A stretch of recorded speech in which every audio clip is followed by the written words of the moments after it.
Malcolm Simmons is him. In the world full of podcasts, he's the undisputed heavyweight champion of hot takes, an Auburn sports homer, master of the boog, and message board legend. Get your buttons buttoned and your hats flattened because the Top Button Podcast is about to kick off. And you don't want to miss your courtside seat. Now, here's your host, Charlie Five. Yes, sir. Let's get it. If that doesn't get you fired up, then that's a you problem. It's another episode of the Top Button Podcast. I'm your host, Kyle Rush, a.k.a. Charlie Five. I know that's weird. I know that's really weird. And then you got your boy, Zach Blackerby, jumping in for the very first episode of the Top Button Podcast on the Barn Network, the Next Round's Auburn content channel. So you know we got to do it big and have a really good time. But before we really get into it, we got to give a shout out to our boy Ford Stokes, who Zach also loves, with retirement results presented by Active Wealth. I know Ford was fired up about the scrimmage. I know he's fired up about Malcolm Simmons, but he's also fired up about helping you make sure that you're on the right pathway, on the right track. You can check him out at retirementresults.com/plan, get a custom portfolio analysis absolutely free, or check it out right there. You can go to annuity360.net and get a book autographed by Ford sent to you with all kinds of different strategies that you probably don't even know about. So Ford's the man. We love him. Zach loves him. I love him. You should love him too. He's responsible for all of my money. Exactly. All of my retirement is in Ford Stokes' hands. He's the man. So Ford Stokes, check him out. Active Wealth Management. Zach, I know you didn't get to go to the scrimmage. I know you didn't get to go, but I'm sure you've heard a lot of the talk around the scrimmage, a lot of talk from notes, things like that. And it seems like the headliner is Malcolm Simmons, and Malcolm Simmons may be actually him. Well, I actually had forgotten that I didn't get to go to the scrimmage because I was constantly updating thebarnauburn.com. That is our message board. We launched it on Thursday, and we've been blown away by the folks that have joined it so far. And Kyle and I thank you so much for supporting it early. But the notes and the coverage that you dropped in there, it was better than any other Auburn site and not even close. So thebarnauburn.com, go sign up today. The first month is $1, folks. At least come see if you like it. But yeah, I mean, it was Malcolm Simmons, and it wasn't just from you that I've heard that. I talked to folks within the program. They're like, Malcolm Simmons, man, he came on a little bit, which is obviously super, super exciting. Other guys at the receiver position were limited. And so was that because of it? I don't know. But it did seem like they tried to get Malcolm Simmons involved. If it was a test, Charlie Five, he certainly passed it. You made the point right there. It was clear that the goal of that scrimmage was to figure out ways to get him the ball. I mean, early on in some of the warm-up sessions, and like I called it I think you call it like Skelly, where it's just 11 guys on offense against air. He's coming in jet motions, orbit motions for like tosses out of the backfield. Like he's all over the place, outside, in the slot. Motion into a wheel route that he catches a touchdown on. Like, for this kid it's unbelievable that he can come in June and be able to be ready to get, like, turn so many heads. They're like, man, this guy is going to be a feature. Like, we're going to have to feature him. We're going to have to get him the ball because he's going to do special things. Well, and the way you described it, I thought was going to kind of be Sam Jackson's role. And Sam Jackson kind of took a back seat to him on Saturday. Was that because they have a better idea of what Sam Jackson can do because he was here in the spring? I don't know. Only the coaches truly know that. And boy, did we hype up some receivers who showed out in scrimmages last fall and they weren't used that way. So I don't know. I don't really know how to read into this. It certainly feels like Malcolm Simmons is going to be a big deal and definitely campaigning for a part of the offense. But, my thing is, who is he going to take snaps away from? Like that's my initial question is, who is he taking snaps away from? Because it sounds like he's doing a little bit of everything. And so is it him versus Sam Jackson for that role? If he's motioned from the outside in, does that impact Keandre Lambert-Smith, or does it impact him at all just because they were being careful with him because of his ankle? when he's in the slot? Is he really going to take snaps away from Robert Lewis? Like, I'm not quite ready to buy into that yet. I mean, if he does it, great, because what an awesome situation Auburn's offense is in, if that's what we're talking about. But I'm not quite there to fully buy into that yet. What's awesome is you just described, you talked about a kid's success that he had in the spring, and then you talked about dudes that are better than him that he would have to and I say better than him in quotation marks because of that's all the information to go off of. Right. Just named 4 names of guys that are really good players that he would have to unseat basically or take a jump to be able to get touches, get plays. But I got something I want to tell you. This is a prediction. I got a prediction on Malcolm Simmons. Okay. Look, Alabama fans have a tendency to go and name children after Alabama stars. You have your Bears, you have your, I'm sure there's a ton of Knicks out there now, and there's a ton. I mean, there's just Alabama fans tend to sort of go after naming their kids after Alabama folks. I met a baby named Tagovailoa the other day. There you go, baby Tag. First name Tagovailoa. What? That's not real. Yeah, exactly. But I think Malcolm Simmons there's going to be in about 6 years, 7 years, there's going to be a bunch of little Malcolms running around. I just think he's going to be that special at Auburn. He is going to do so much that he is going to make such an impact at Auburn that I think there's going to be children named after him. All right. So let's rank the Freeze 4 real quick. Just give me a quick power rankings of the Freeze 4. Go ahead. Gosh, right now, I would still stick obviously Cam at 1. Okay. Malcolm may be pushing for number 2. Wow. I mean, he really Perry? He may be, just based off of what we've seen, and then based off of Bryce's scrimmage, Bryce may be number 3. And then Perry's number 4, which is no slouch because he had a 60-yard completion and then another 30 to 40-yard completion that got called back. But both of those guys, I don't know, man. I think that really may be my ranking right now going into, headed into the season. So I talked about this on my other show that dropped this morning, Locked on Auburn. Malcolm Simmons, because I've been pretty consistent of saying I don't think Malcolm Simmons is a big part of the offense this year. I'm reconsidering my stance after what happened this weekend. I mean, you have to. I have the right to change my mind 100%. So my question to you is, because you're very pro Malcolm Simmons right now, as it sounds like most people pro as you possibly can be. Yeah. Right, I mean, you're predicting that people are going to name their kids after him. So which is an appropriate way to rebrand this, right? We're on the Barn YouTube channel now. I think that's totally what we should be doing. But let's discuss what does his role look like from a production standpoint this year? You've got all the notes here at thebarnauburn.com. You've got a thread of all the stats. Yeah. You had him going 5 for 133 for 2 touchdowns. Yep. Should have been 3 touchdowns, but he got 2-hand touched at one point in time. Got it. So what does his stat line look like then? That's a really good question. I think he's going to be at least a 300-yard guy, maybe a 300-yard guy this year. I think he's going to find. So Auburn had 3 300-yard guys last year. Yeah. Rivaldo 394, Javarius Johnson 347, Jay Fair 324. So if he is a 300-yard guy, how many guys are ahead of him when it comes to strictly production? Not pecking order, not targets, not stats, strictly production. I think Cam's going to be ahead of him. I think Keandre Lambert-Smith's going to be ahead of him. I really think Rivaldo's still going to be ahead of him, and probably at least Robert Lewis. I think those guys are going to be they may not be just a ton of, it may not be that 1,000-yard guy, but a ton of 5, 6, 7-yard guys, 5, 6, 700-yard guys. And I can see Malcolm getting into a role of a blowout game and having 100 yards receiving. I could see him. It could be an Alabama A&M, and he could take 2 passes for 50+ yards easily because he's that explosive. And I think you could add a couple of those together. and he could.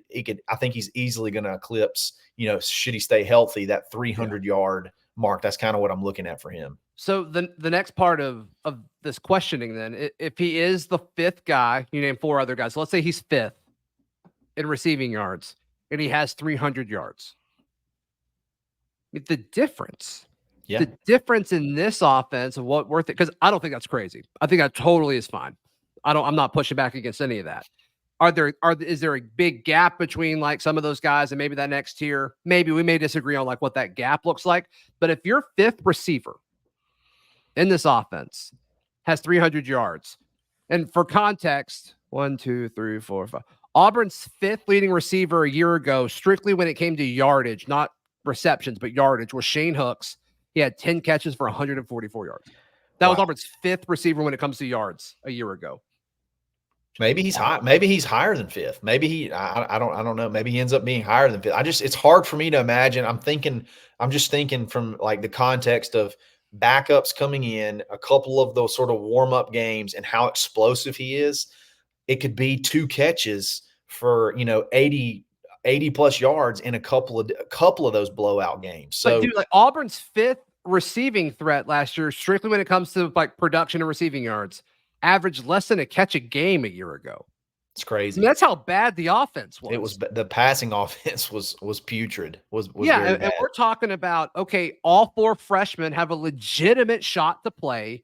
Yeah, and if they do, it's because they hop these guys that we're so excited about, KLS and Robert Lewis, and I mean, I think Camden Brown, with where he is in the pecking order, is a perfect spot for him. I mean, I don't love Camden as the number 3 option, but I love him as the 5th or 6th or 7th, wherever you want to put him. Oh, that's yeah. fantastic. It's fantastic. So, I mean, I'm just saying what you're saying, which I agree with. I think it's totally, if you want to say he's the 4th or 5th receiver on this team after what happened this past weekend, totally cool with it. Not going to push back at all. But comparing this projection to a year ago, I mean, it's a night and day difference. Absolutely. Now, how do you feel about the baby child names after Malcolm? Do you see that happening? Can you see that on the roadmap? Because it can't be Cam, because there's already been Cams. You know what I mean? But it can be Coleman. It could be. There could be Colemans out. That's a really good. You can name a kid Coleman. You can. So you can either call him Cole or Man. You put them together. Cole. Yeah, put them together, yep. And you got something there. I don't know. I think there's going to be a lot of little Malcolms running around the state of Alabama, maybe all over. But I think he's going to be a household name. He just has that.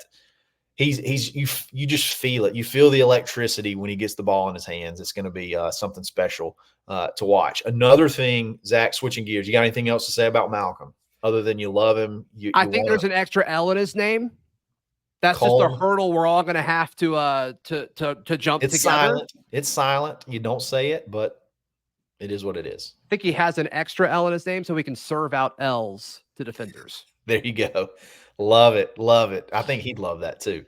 All right, shifting gears. Yeah.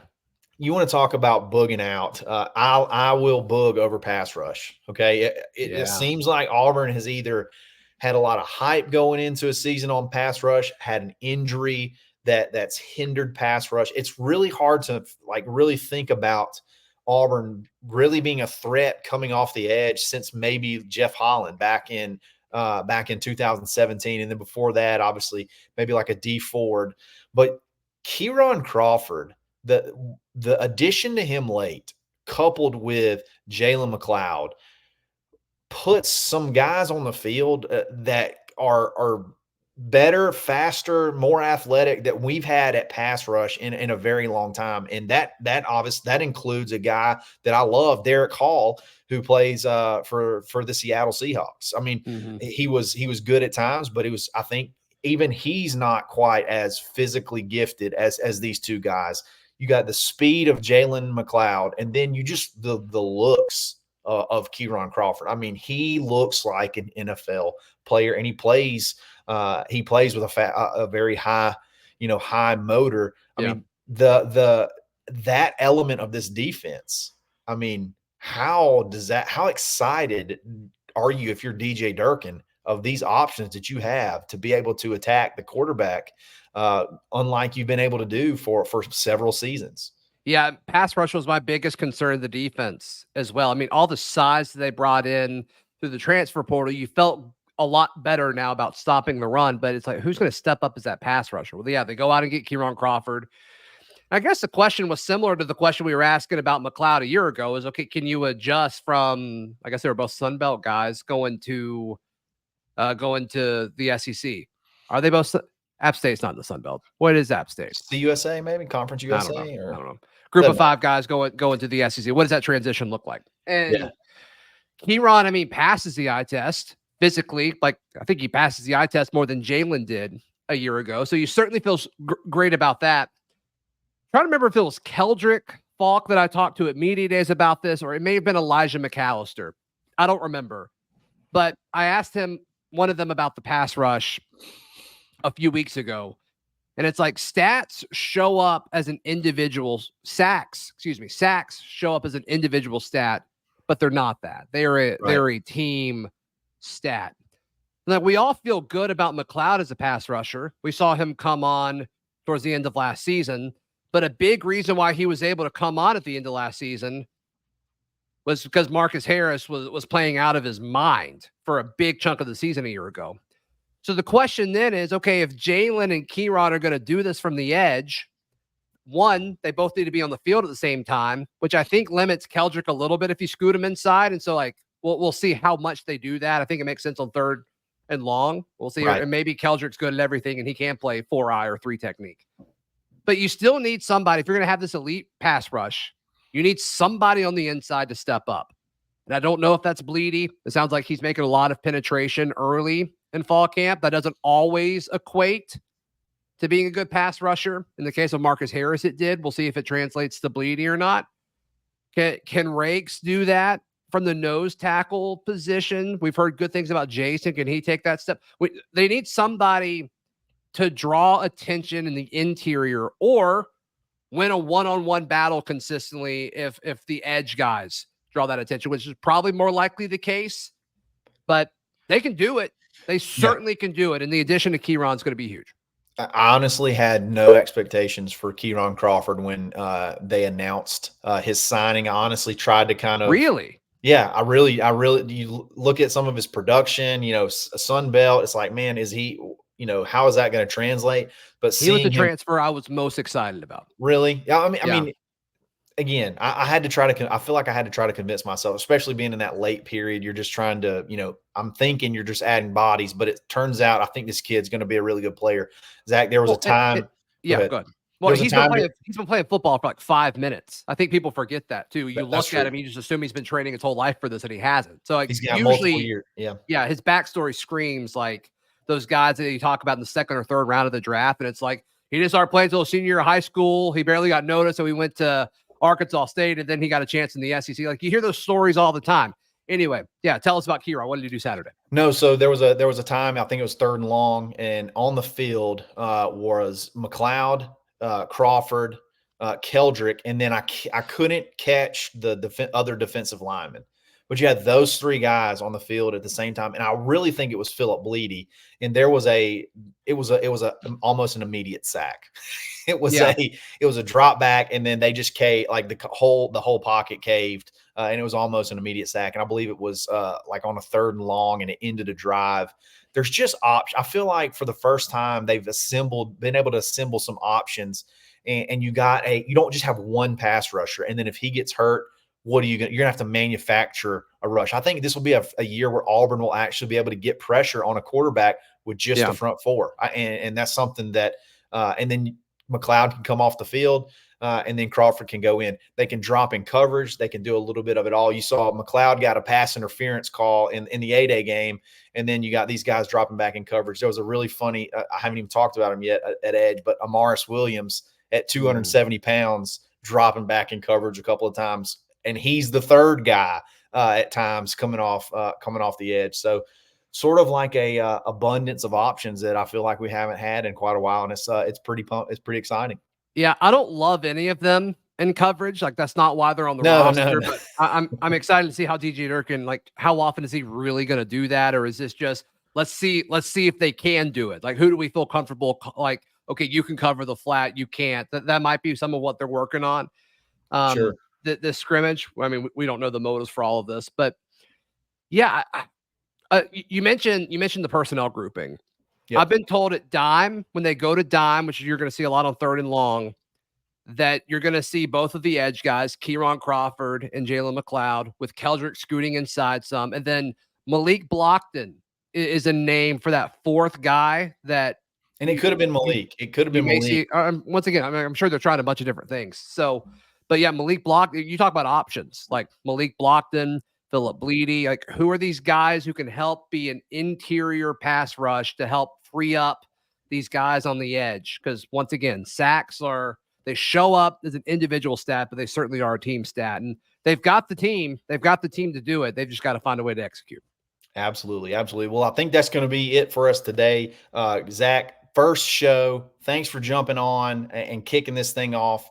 This is kind of weird for me to ask you, but tell everyone how they can find you, Zach. Hey, the big thing, thebarnauburn.com. Yes. And if you're watching on YouTube, go ahead and subscribe. We've got a bunch of Auburn shows that are coming or already up on this feed. But Village Vice with me and Brad, we're going to drop 4 shows a week during the season. And we may have some other shows too from the Next Round family of programming there. But yeah, the big thing is thebarnauburn.com. We're dropping nuggets, recruiting, team stuff, things we're hearing throughout fall camp, all sorts of things, thebarnauburn.com. Absolutely. You can find me on Twitter, _Charlie_5, or I live in the barn right now. So get in there if you want to mix it up, have some conversations. That's where you can catch me. So if you like this video, like it. If you like this channel, subscribe to it, hit the alert bell. You never know when we're going to go live and have some fun. And overall, just enjoy the content. Let us know what you think, and we appreciate it. And we'll be back again tomorrow. This is another episode of the Top Button Podcast. Stay buttoned. Thanks for listening, and drive home safely.